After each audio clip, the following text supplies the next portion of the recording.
नमस्कार दोस्तों, आपका हमारे YouTube चैनल पर स्वागत है। आज हम कामिका एकादशी व्रत की कथा और उसके महत्व के बारे में जानेंगे। कामिका एकादशी व्रत कथा। सावन मास के कृष्ण पक्ष की एकादशी को कामिका एकादशी कहते हैं। इस एकादशी पर भगवान विष्णु की पूजा का विशेष महत्व होता है। चातुर्मास में भगवान विष्णु की पूजा करने से लाभ होता है। कामिका एकादशी का व्रत करने से भक्तों को शुभ फल की प्राप्ति होती है। कामिका एकादशी का महत्व। अर्जुन ने कहा, हे प्रभु, मैंने आषाढ़ माह के शुक्ल पक्ष की देवशयनी एकादशी का सविस्तार वर्णन सुना। अब आप मुझे श्रावण माह के कृष्ण पक्ष की एकादशी की कथा सुनाने की कृपा करें। इस एकादशी का नाम क्या है? इसकी विधि क्या है? इसमें किस देवता का पूजन होता है? इसका उपवास करने से मनुष्य को किस फल की प्राप्ति होती है? भगवान श्री कृष्ण ने कहा, हे श्रेष्ठ धनुर्धर, मैं श्रावण माह की पवित्र एकादशी की कथा सुनाता हूँ, ध्यानपूर्वक श्रवण करो। एक बार इस एकादशी की पावन कथा को भीष्म पितामह ने लोकहित के लिए नारद जी से कहा था। एक समय नारद जी ने कहा, हे पितामह, आज मेरी श्रावण के कृष्ण पक्ष की एकादशी की कथा सुनने की इच्छा है, अतः आप इस एकादशी की व्रत कथा विधान सहित सुनाइए। नारद जी की इच्छा को सुन पितामह भीष्म ने कहा, हे नारद जी, आपने बहुत ही सुंदर प्रस्ताव किया है। अब आप बहुत ध्यानपूर्वक इसे श्रवण कीजिए। श्रावण माह के कृष्ण पक्ष की एकादशी का नाम कामिका एकादशी है। इस एकादशी की कथा सुनने मात्र से ही वाजपेय यज्ञ के फल की प्राप्ति होती है। कामिका एकादशी के उपवास में शंख, चक्र, गदाधारी भगवान विष्णु का पूजन होता है। जो मनुष्य इस एकादशी को धूप, दीप, नैवेद्य आदि से भगवान विष्णु की पूजा करते हैं, उन्हें गंगा स्नान के फल से भी उत्तम फल की प्राप्ति होती है।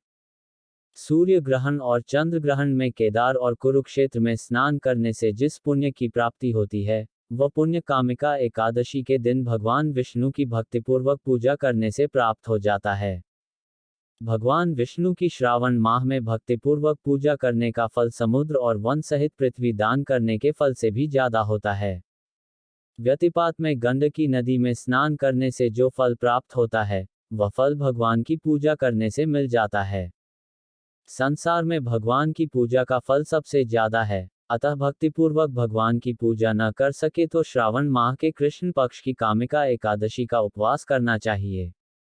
आभूषणों से युक्त बछड़ा सहित गोदान करने से जो फल प्राप्त होता है, वह फल कामिका एकादशी के उपवास से मिल जाता है। जो उत्तम द्विज श्रावण माह के कृष्ण पक्ष की कामिका एकादशी का उपवास करते हैं तथा भगवान विष्णु का पूजन करते हैं, उनसे सभी देव, नाग, किन्नर, पितर आदि की पूजा हो जाती है। इसलिए पाप से डरने वाले व्यक्तियों को विधि विधान सहित इस उपवास को करना चाहिए। संसार सागर तथा पापों में फंसे हुए मनुष्यों को इनसे मुक्ति के लिए कामिका एकादशी का व्रत करना चाहिए। कामिका एकादशी के उपवास से भी पाप नष्ट हो जाते हैं। संसार में इससे अधिक पापों को नष्ट करने वाला कोई और उपाय नहीं है। हे नारद जी, स्वयं भगवान ने अपने मुख से कहा है कि मनुष्यों को अध्यात्म विद्या से जो फल प्राप्त होता है, उससे अधिक फल कामिका एकादशी का व्रत करने से मिल जाता है। इस उपवास के करने से मनुष्य को न यमराज के दर्शन होते हैं और न ही नरक के कष्ट भोगने पड़ते हैं। वह स्वर्ग का अधिकारी बन जाता है। जो मनुष्य इस दिन तुलसीदल से भक्तिपूर्वक भगवान विष्णु का पूजन करते हैं, वे इस संसार सागर में रहते हुए भी इस प्रकार अलग रहते हैं, जिस प्रकार कमल पुष्प जल में रहता हुआ भी जल से अलग रहता है। तुलसी दल से भगवान श्रीहरि का पूजन करने का फल एक बार स्वर्ण और 4 बार चांदी के दान के फल के बराबर है। भगवान विष्णु रत्न, मोती, मणि आदि आभूषणों की अपेक्षा तुलसी दल से अधिक प्रसन्न होते हैं। जो मनुष्य प्रभु का तुलसी दल से पूजन करते हैं, उनके सभी पाप नष्ट हो जाते हैं। हे नारद जी, मैं भगवान की अति प्रिय श्री तुलसी जी को प्रणाम करता हूँ। तुलसी जी के दर्शन मात्र से मनुष्य के सभी पाप नष्ट हो जाते हैं और शरीर के स्पर्श मात्र से मनुष्य पवित्र हो जाता है। तुलसी जी को जल से स्नान कराने से मनुष्य की सभी यम यातनाएं नष्ट हो जाती हैं। जो मनुष्य तुलसी जी को भक्तिपूर्वक भगवान के श्री चरण कमलों में अर्पित करता है, उसे मुक्ति मिलती है। इस कामिका एकादशी की रात्रि को जो मनुष्य जागरण करते हैं और दीप दान करते हैं, उनके पुण्यों को लिखने में चित्रगुप्त भी असमर्थ हैं। एकादशी के दिन जो मनुष्य भगवान के सामने दीपक जलाते हैं, उनके पितर स्वर्गलोक में अमृत का पान करते हैं।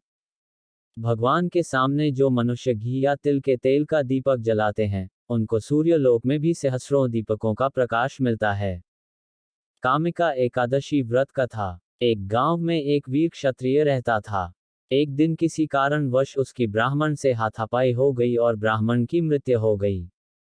अपने हाथों मरे गए ब्राह्मण की क्रिया उस क्षत्रिय ने करनी चाहिए, परंतु पंडितों ने उसे क्रिया में शामिल होने से मना कर दिया। ब्राह्मणों ने बताया कि तुम पर ब्रह्मा हत्या का दोष है। पहले प्रायश्चित कर इस पाप से मुक्त हो, तब हम तुम्हारे घर भोजन करेंगे। इस पर क्षत्रिय ने पूछा कि इस पाप से मुक्त होने के क्या उपाय है। तब ब्राह्मणों ने बताया कि श्रावण माह के कृष्ण पक्ष की एकादशी को भक्तिभाव से भगवान श्री हरि का व्रत एवं पूजन कर ब्राह्मणों को भोजन करा के सदस्यता के साथ आशीर्वाद प्राप्त करने से इस पाप से मुक्ति मिलेगी।